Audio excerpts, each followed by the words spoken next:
os passos que a pessoa precisa dar na fé, de acordo com a palavra das Escrituras, para viver essa transformação no ambiente familiar.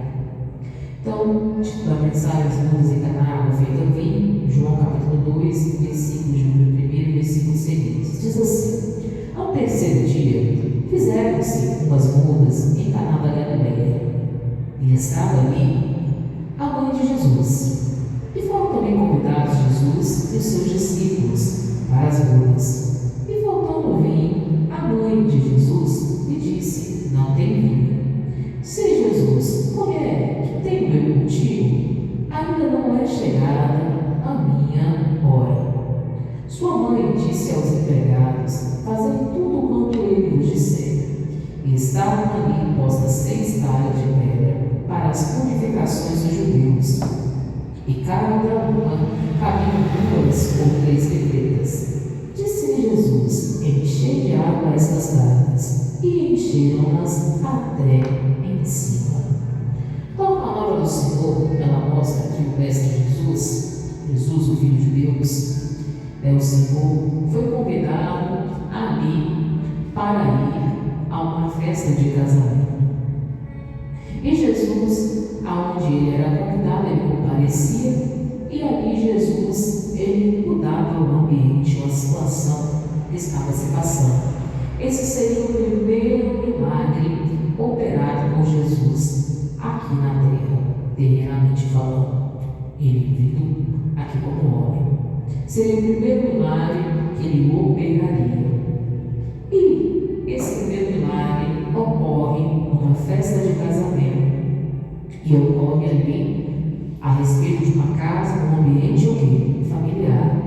E seria um milagre de mudança e transformação. Só que para ele ocorrer, para ele se tornar real para aquelas pessoas que estavam naquele local, eles não poderiam de forma alguma deixar de convidar quem? Jesus, para todas as suas decisões na vida, as suas decisões mais importantes. E Jesus precisa ser o seu primeiro convidado, ou seja, o convidado especial da sua vida. Se for para formar família, convide Jesus em primeiro lugar. Se for para casar, convide Jesus em primeiro lugar. Se for a respeito de ter filhos, convide Jesus em primeiro lugar. Se for a respeito de formar família e criar descendentes nesta terra, convide Jesus em primeiro lugar.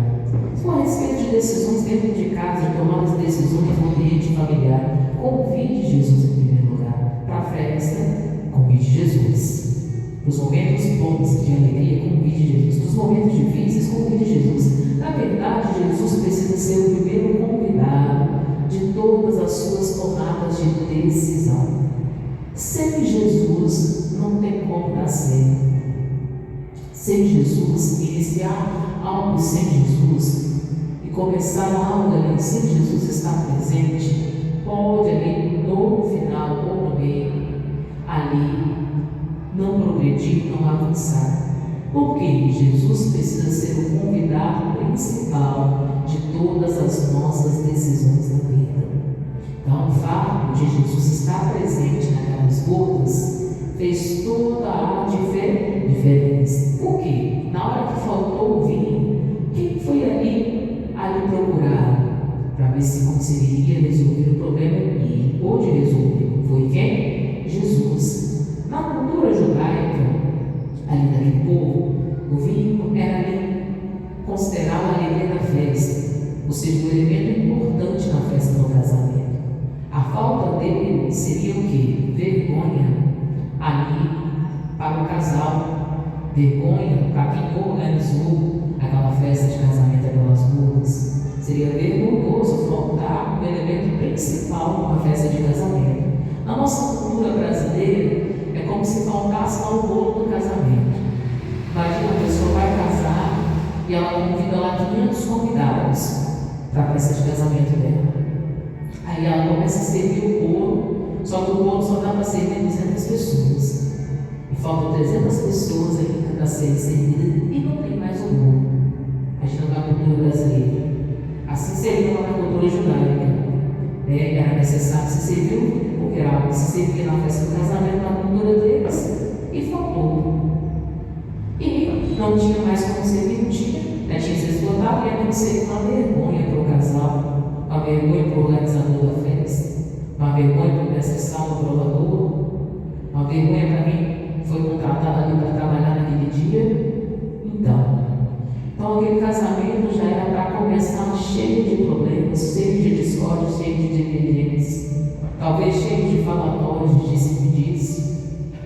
Talvez ali era um casamento se tornar ali um casamento que não falado depois. Ainda bem que ali os principais da festa convidaram quem? Jesus. Quem ali estava celebrando chamou Jesus para fazer o quê? Parte de todas as suas decisões mais importantes.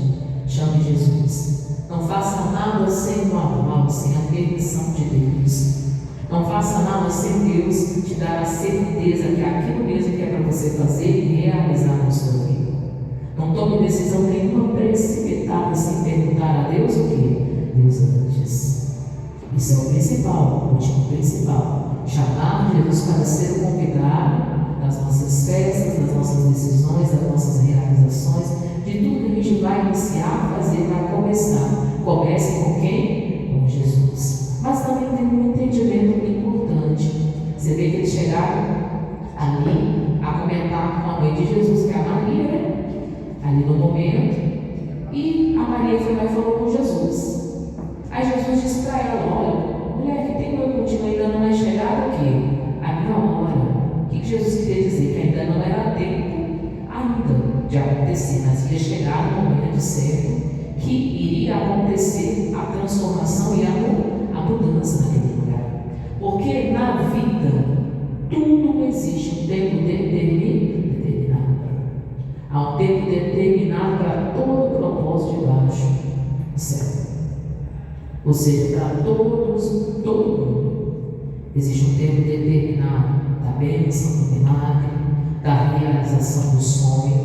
Existe um tempo determinado para você realizar os seus sonhos e objetivos. Por isso que a gente precisa ter sensibilidade à voz de Deus, à voz da palavra, e ter Jesus como nosso convidado principal.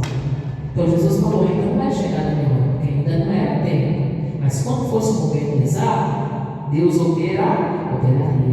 Quando fosse a hora exata de acontecer, iria acontecer.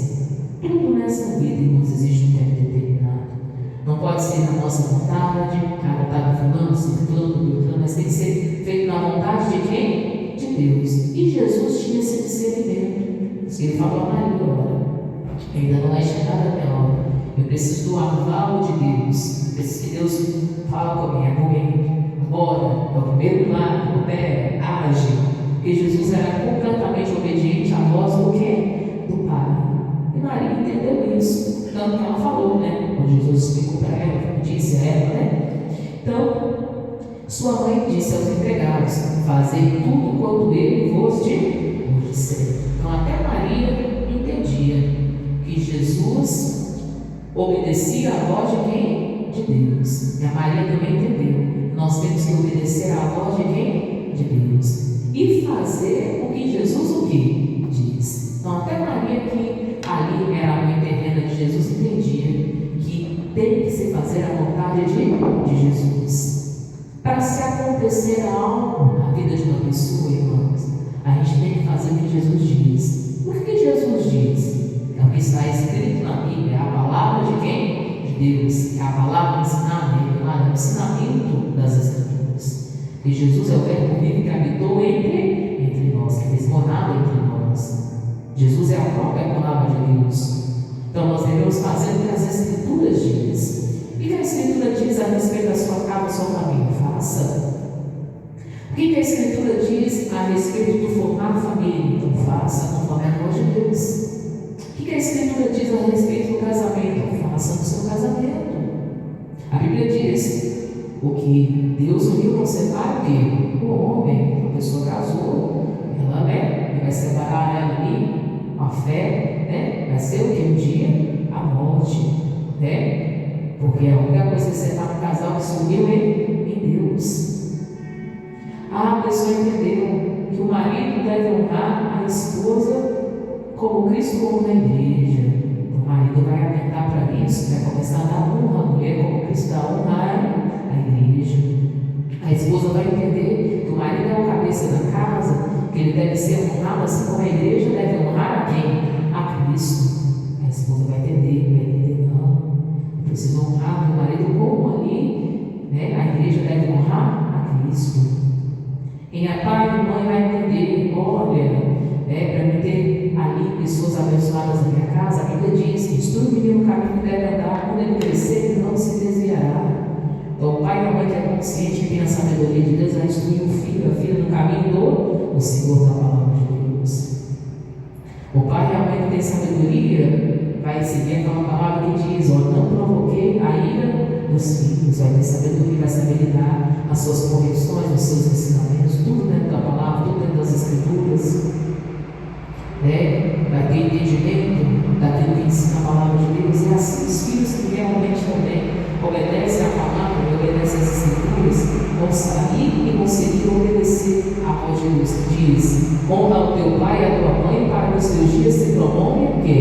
Na terra. E o filho e a filha que tem o entendimento da verdade da palavra de Deus vai honrar o teu pai, vai honrar a sua mãe dentro da palavra, dentro das Escrituras.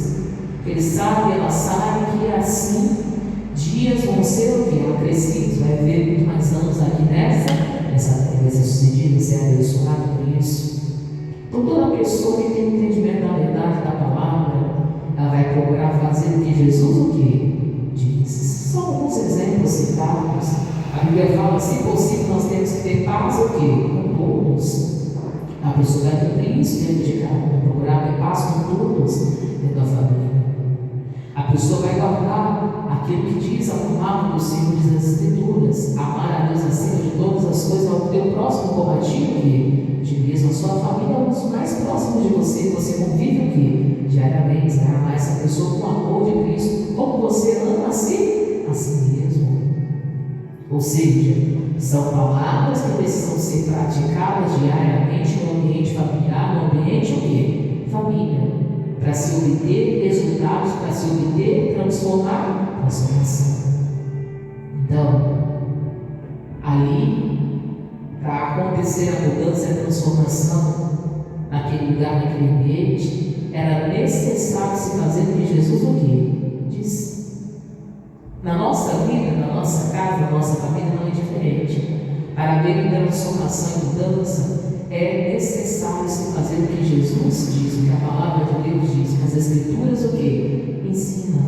Começar a colocar em prática a palavra de Deus nas nossas vidas, na nossa casa, no nosso ambiente familiar, nos nossos atos, atitudes, comportamentos, observâncias. Seja um cumpridor. A Bíblia mesmo fala, nós devemos ser um cumpridor da palavra, não somente o que? Ouvintes, mas também o que? Praticantes da palavra das Escrituras, daquilo que ensina a verdade. A Bíblia diz, irmãos, olha para você ver que a palavra de Deus diz que de tudo que a gente deve guardar, a gente deve guardar o nosso coração, porque dele sai a saída do que? Da vida. Então você não pode deixar o seu coração se encher de mágoa, raiva, traumas, medo, tristezas. Não guarda o seu coração. Purifica o seu coração, lava o seu coração, guarda o seu coração. São ensinamentos para você cumprir dentro de casa, cumprir na vida.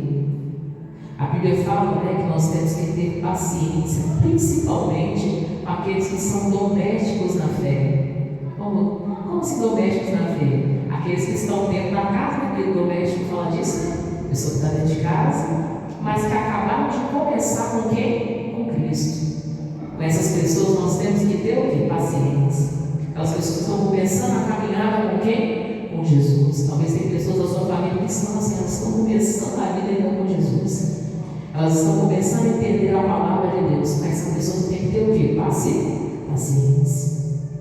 Olha, são alguns ensinamentos que são fortes para a nossa vida, para mudar a história, do ambiente familiar. Esses são alguns ensinamentos, que a Bíblia diz, que a Bíblia ensina.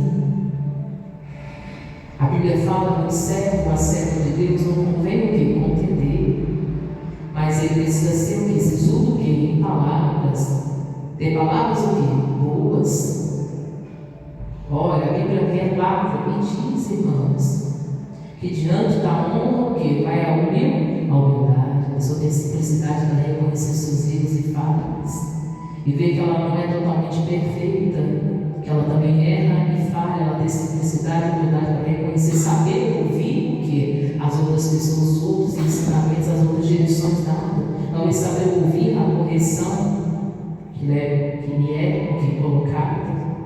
São alguns ensinamentos que nós precisamos colocar em prática dentro de casa, dentro do ambiente familiar. São algumas palavras, poderia citar várias outras, amém, povo de Deus? Não só algumas, para a gente entender que para se haver o que? Transformação numa casa, numa família, é necessário fazer tudo o que Jesus o que? Diz. Para haver transformação aqui da água feita vinho, precisava fazer o que Jesus o que? Jesus diz. Continuando aí, e diz assim: então, ela diz, fazer tudo o que ele nos disser, porque ela sabia que é só Jesus que dá a direção para a vitória, E diz assim: e estavam ali postas 6 talhas de pedra para as purificações dos judeus, e cada uma cabiam 2 ou 3 o que? Perfeitas. Então estavam postas lá as talhas de pedra, como se fossem vasos, jarros de pedra grande, e ali eles cabiam uma grande medida de água. E Jesus falou para que eles fossem lá e enchessem, Diz assim, disse-lhe Jesus, versículo 7, enchei de água estas talhas, e encheram até em cima. Lembrando que essas talhas aqui é citar, que elas eram talhas de purificação. Então esses vasos, eles eram usados para purificação. O que quer dizer purificação? Eles eram usados para lavar, para limpeza. Para tudo que refere-se à limpeza. Aqueles jarros, aqueles vasos eram utilizados para purificação. E a água, ela serve para isso mesmo, povo de Deus? Para lavar, para limpar. Por exemplo, você tem um chão ali que está sujo, Você vai pegar ali a mangueira, você vai jogar água, lavar pela boca, jogar água, não é isso? A água serve para limpar. Alimentos que você, recolhe ali da terra, recolhe das árvores, não é assim? Você vai lavar, não é? Porque eles vêm sujos. Aí você vai lavar, vai tirar a terra, não é? Vai tirar ali a sujeira. A água vai servir o quê? Para lavar. A gente toma banho por quê? Para se lavar, para se limpar, não é assim? Para higienizar o nosso corpo. Assim é a mesma coisa, a gente bebe água para quê? Para nos lavar por dentro. Nosso corpo ser praticamente formado ali por água. Uma grande porcentagem do nosso corpo, do corpo humano é água, mas nós ingerimos água para lavar os nossos órgãos, o nosso organismo internamente, para haver uma limpeza, para um bom funcionamento do nosso corpo, do nosso organismo. A gente precisa ingerir água para limpeza, para lavar, para purificar, E assim da mesma forma, irmãos, as talhas eram de purificação, eram para lavar, para limpar. Por que a transformação seria feita em talhas de purificação? Porque para Deus transformar uma vida, uma casa, da água para o vinho, a pessoa precisa primeiro se purificar e se lavar. O vaso que vai ser usado precisa ser um vaso de purificação. Você não quer ser um vaso para ganhar sua família para Jesus? Você precisa purificar as áreas da sua vida. Você precisa se lavar na oração, se lavar na presença de Deus. Tirar os velhos costumes, os velhos práticos, os velhos comportamentos, os velhos atos, as velhas atitudes. Se lavar. Diante de quem? De Deus. Se limpar. Se lavar. Toda pessoa que quer ganhar a família para Jesus, irmãos, ela vai se purificar primeiramente. Ela vai se lavar. A mudança não vai começar no elo familiar. A mudança vai começar em você, que é o servo, a serva de Deus, que está vindo na casa de Deus, que está conhecendo Jesus, que está fazendo o que Jesus o quê? Diz. Você vê que esses homens que tiveram trabalho, tiveram lá buscar o vaso da purificação. E eles ainda tiveram que encher o quê? De água. E trouxeram chega até aqui, até a tampa. Então tá, um cheio. Para ocorrer a transformação de uma casa, de uma família, de um casamento, ali precisa-se de vasos de purificação. Pessoas cheias da presença de Deus, dispostas a orar e clamar e fazer a sua parte. Pessoas cheias do Espírito Santo de Deus, dispostas a orar, clamar e fazer a sua parte, dar o testemunho. Pessoas ali dispostas a mudar comportamentos, palavras, atitudes, gestos, dentro de casa com a família, para ver o que transformação, casamento no lar, na vida dos filhos, na vida do pai e da mãe, na vida do parente, perto, de longe. Pessoas dispostas a viver a purificação. E assim encherem de oração, se encherem na vida com Deus, se encherem da presença de quem? De Deus. A mudança não vai começar, não é no seu familiar, talvez não é política, a mudança começa ali em você, nas suas mudanças de comportamentos, atitudes, falas, gestos. A mudança começa em você purificando a sua vida, purificando a sua mente, purificando o seu coração, purificando as suas atitudes, mudando os certos comportamentos que você vai ver que não está de acordo com a palavra, não está de acordo com as Escrituras. Por quê? Porque uma pessoa que não conhece Jesus, meu irmão e irmã, primeiro testemunho, a primeira apresentação de Cristo que essa pessoa tem é o que ela vê em você. É a forma que você recebe. A primeira apresentação de Cristo para ela é a sua vida. Como que o seu familiar vai querer servir na presença de Deus, vai querer ter a vida transformada, vai querer viver o quê? O vinho novo na vida dele, na vida dela. Se ele não encontrar em você um bom testemunho, não encontrar em você ali uma vivência, uma convivência em Deus. Então, 3 coisas importantes que nós aprendemos hoje. Primeiro, Jesus precisa ser o convidado principal. Segundo, a gente precisa fazer tudo o que Jesus diz. E terceiro, nós precisamos ter vasos de purificação, cheios de água até o Pai. Ou seja, cheios de unção, cheios da vida de oração, cumpridores da palavra, não somente ouvintes, mas praticantes da verdade. Amém, povo de Deus. Assim a transformação vai começar e correrá na nossa casa, na nossa família, na nossa descendência. Hoje nós vamos só até aqui. Vamos